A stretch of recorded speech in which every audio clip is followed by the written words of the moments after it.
হাম তো ডুবে হে সনম তুমকো ভি লে ডুবেঙ্গে বহুল প্রচলিত এই ডায়লগের মতোই অবস্থা হয়েছে বাংলাদেশ আর পাকিস্তান ক্রিকেট দলের।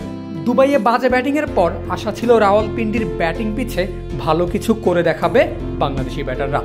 দেশ বদলেছে পিচ, কিন্তু বাংলাদেশের সেই দৃষ্টিকটু ব্যাটিং অব্যাহতই ছিল।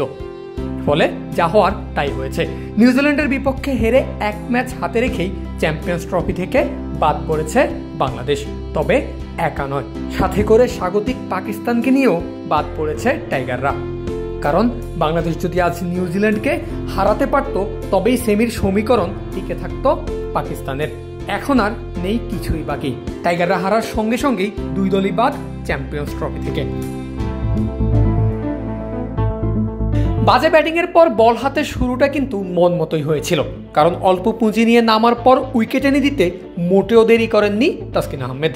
দুর্দান্ত শুরুর প্রথম ওভারের প্রথম বল থেকেই ছিলেন অন টার্গেট। টানা 5 বল ডট দেওয়ার পর ওভারের শেষ বলে ক্লিন বোল্ড আগের ম্যাচের সেঞ্চুরিয়ান উইল ইয়াং।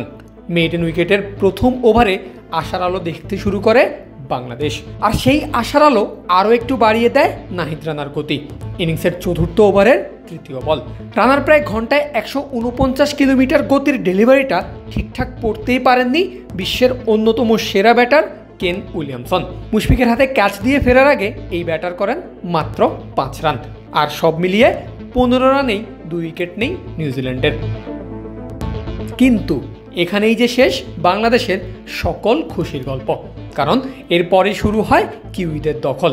দলীয় 72 রানে 30 করা ডেভন কনওয়ে ফিরে গেলেও তারপরে জুটি করেন রচিন রবীন্দ্র আর টম লাথাম, যারা কোনো সুযোগই দেয়নি বাংলাদেশের বোলারদের। 95 বল থেকে রাচিন তুলে নিয়েছেন ওয়ানডে ক্যারিয়ারের 4 নম্বর শতক। লাথামও খেলেছেন 50 পেরোনো ইনিংস।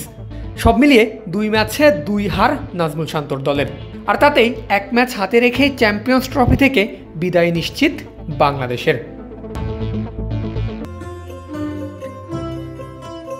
রমজানের বাজারের লিস্টে ইসপি আছে তো? মাইকেল ব্রেসওয়েলের অফ ব্রেকে ডিপ মিড উইকেটে স্বভাবগত স্লগ সুইপ অভিজ্ঞ মুশফিকুর রহিমের। বল আকাশে উড়েছে, মুশিও হয়তো ভেবেছেন বাউন্ডারি পার করবে বল, কিন্তু না, সেটার গন্তব্য তো রাচিন রবীন্দ্রর হাতের মুঠোয়। ভারতের বিপক্ষে ডাকের পর আজ 5 বলে 2 রান করে সাজঘরের পথ ধরেছেন টাইগারদের সবচেয়ে অভিজ্ঞ এই ক্রিকেটার। আর ততক্ষণে বাংলাদেশ হারিয়েছে নিজেদের 4 নম্বর ব্যাটার। মুশফিকের বিদায়ের পর একই পথে হেঁটেছেন আরেক অভিজ্ঞ মাহমুদুল্লাহ রিয়াদ।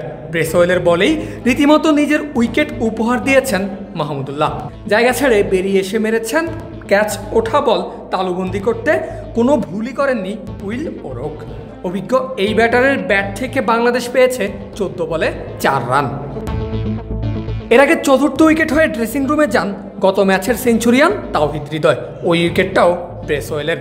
কাভারের উপর দিয়ে মারতে গিয়ে কেন উইলিয়ামসনের হাতে ক্যাচ তুলে দিয়েছেন তাওহিদ হৃদয়। তিনি করেছেন 24 বলে 7 রান।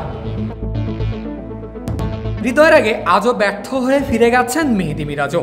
অন্যদিকে ভালো শুরুর ইঙ্গিত দিয়েও ইনিংস বড় করতে পারেননি তানজিদ হাসান তামিম। তবে সবাই যখন একে একে বিদায় নিয়েছেন, তখন একা হাতে দলকে টেনে নেওয়ার দায়িত্ব পালন করে গেছেন দেশের ক্যাপ্টেন নাজমুল শান্ত।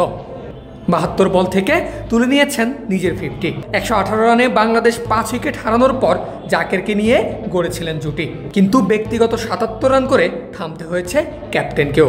আর এই রানের জন্য তিনি খেলেছেন 110টা বল। শান্তর বিদায়ের পর জাকেরকে সঙ্গ দিতে আসেন রিশাদ হোসেন। হাত খুলে খেলার চেষ্টাও করেছেন এই ব্যাটার, কিন্তু বলার মতো বেশি দূর নিতে পারেননি তিনিও। 25 বলে করেছেন 26 রান। রিশাদের বিদায়ে 196 রানে 7 উইকেট হারিয়েছে বাংলাদেশ।